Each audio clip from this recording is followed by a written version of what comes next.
Hi guys! Naglalakad-lakad ako dito sa bandang irrigation.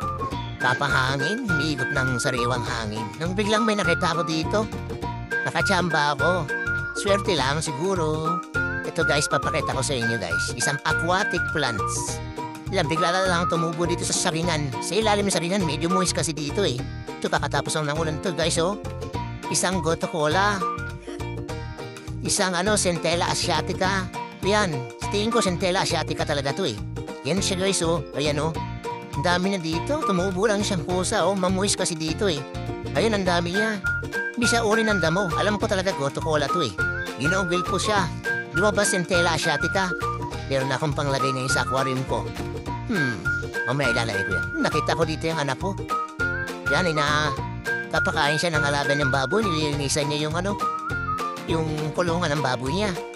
Yan guys oh, ayan oh, yung tabo-tabo para nasa bawal. Yan ang baboy niya, medyo payat. Yan oh. Ito naman yung usang uri ng ganon kamukha niya, pero ito damo to eh. Yan ang isang uri ng vine. Yan pwede, damo yan eh. Katulad niya yan, kamukha niya. Hindi yan yun. Yan, so papahinintay na daw, ito na. Hinintay natin, ilagay ko na kagad dito sa aquarium ko. Baka sakali, mabuhay.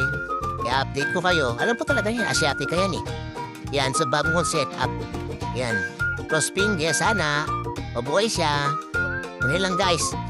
Happy keeping!